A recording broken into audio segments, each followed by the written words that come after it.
Thank you so much. What is happening? That's interesting.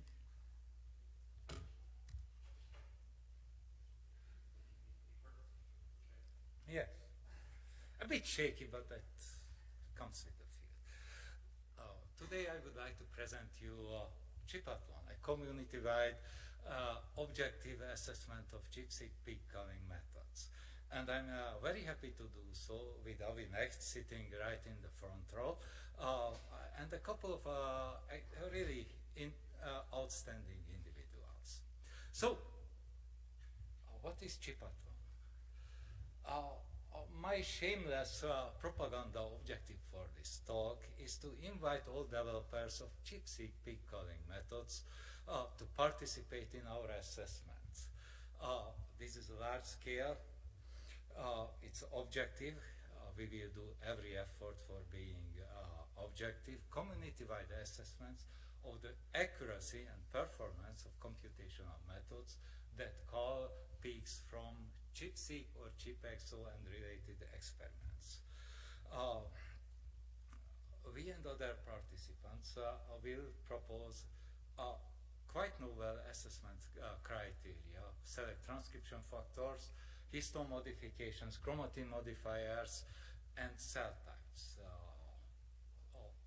Of course, as Tim Bailey has pointed out very nicely, a key to such an assessment is that you have to involve the developers because they are in best positions to optimize the parameters, the numerous parameters of their models. And we will burn about 200,000 CPU hours to get this assessment done. Now, of course, you can ask me, but why on earth you need such an assessment? Don't you think that ChIPSeq peak calling methods are perfect? Easy to answer. We have over 40 plus ChIPSeq peak calling methods, which in itself indicates some kind of uncertainty. But if you look into some very well published ChIPSeq data and you look them in some kind of browser, you will see that the task of peak calling from these very messy data is quite arduous and quite uncertain.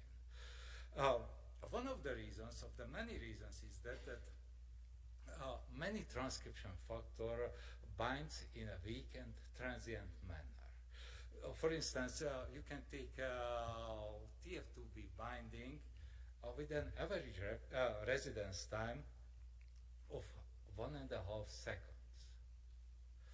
And if you look to the glucocorticoid receptor binding under single molecular colocalization microscope, I understand this is an in vitro experiment. You can see that the residence time is even shorter. Now, of course, if you translate that into these observations, it should be clear that if our transcription factors bind only a small fraction of time, they will produce very small peaks sometimes. And indeed, now this is just a brute force kind of boneheaded experiment. Why don't we use the default settings, apart from whether it's a broad or narrow peak, and apply no filtering? And you see with 5 peak calling methods, you can see sometimes several hundred times more experiment than in others. Of course, if you apply irreproducible discovery rate, which are kind of outperforming fast discovery rate and other enrichment-based methods, you can see that from the original numbers, originally peak range predicted less than 10,000 peaks, but MikeS2 found 5.6 million peaks from the exact same experiment and control. That should be shocking in itself. Okay, you apply irreproducible discovery rate, then the number of peak ranger peaks will go down to 6,000, and the Mac-S2 peaks go down to 20,000. But still, this is a range of 3. Of course, these affects in a colossal manner the number of peaks what are being called, and not only the number of peaks, but the biological interpretations. So how do you interpret cancer? It's very much dependent on the method you are using. And that's kind of tricky. I understand the recent push at NIH for reproducibility, but let me ask you, isn't reproducibility is a kind of Procrustes bet? As you know, Procrustes was a mythological Greek robber who had a special bed. It was open for everyone, and if the guy was shorter than the bed, he extended the person. If he was longer, and this is our case with IDR, he chopped off his leg or sawed off his leg. So I'm not sure whether reproducibility is not a biasing factor. Just suppose, talking like a mathematician, that TF transcription factor binds to each of a certain set of genes with a probability of 0.7. Then for each gene, the probability of observing that in both replicates is around 0.5, and which means that in half of the genes we fail to predict that transcription factor. Okay, you say that observing a large number of cells will even out this problem. However, peak heights, as I discussed, do depend on the time of occupants. Now, the other major issue, and that's kind of a general issue in science, in particular biology, where we are dealing with stochastic processes, is that we don't have a gold standard, which means, sorry my computer scientist friends, that we cannot use AUROC methods. That makes our life horrible. Why don't we have gold standards? Because of large number of replicates which are necessary to reproduce stochastic processes are way too expensive. One cannot reproduce a stochastic process from just 2 replicates. There is no other standard of truth experiment, and it is very well known that transcription factors frequently bind to DNA which has no canonical motifs or any motifs associated with the transcription factor in the classic databases. Also, a strong motif doesn't necessarily bind the transcription factor. And of course, we have seen before that there is not very much consensus between the predictions of the different methods. So, to analyze the validation criteria, which I'm presenting in the next slide, we performed a proof of concept study. Please don't misunderstand me. This is not for the ranking of methods.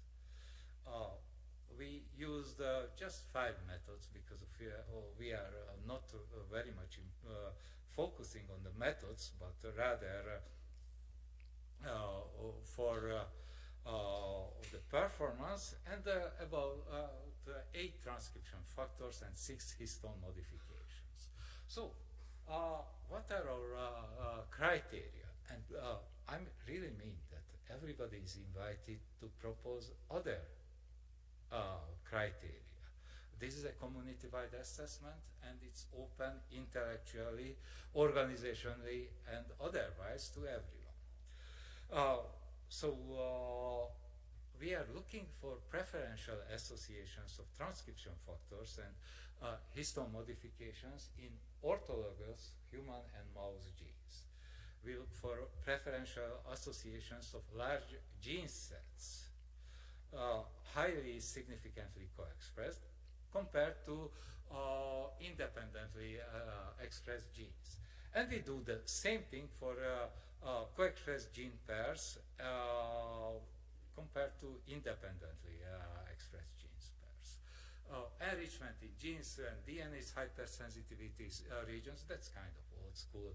Enrichment of DNA methods, irreproducible discovery rate, and simulations. I have no 2 minutes. I have no idea how to make that, but we can do that. So, actually, it is very nice to see that all of that is working very nicely. So we can see that there are major differences, in particular with the methods PeakRanger and MacS2 between orthologous and unrelated gene pairs. And take ribosomal proteins, genes that encode for ribosomal proteins. They are correlated with a correlation coefficient of 0.78 across 28,000 samples. This is not due to chance. The chance is practically zero for that. And we found that yes, co-expressed gene pairs are showing a much higher Jacquard coefficient as a measure of preferential association as independent gene pairs. Of course, this is going on for others. We are implementing that in a Pegasus computational workflow management system, which makes our life easier and makes the whole project not only computationally, 200,000 CPU hours is very much affordable today. But the babysitting of those about 6,000 experiments takes a lot of time. And Pegasus is helping to solve that. And actually, please go to poster P30 today. And so here are our conclusions. We can work without gold standard. There is a preferential association and enrichment methods which work. Be careful with the idea. It is not a perfect method, and don't shoot for reproducibility all the time. I thank for co-authors, and hey, we learned from the Trump campaign that we learned that we need to show beautiful ladies. I have to acknowledge that we don't look as great as these ladies. You can see me, so the conclusion is clear. But the main message is that all method developers are invited to participate in ChIPathlon. Thank you so much for your attention.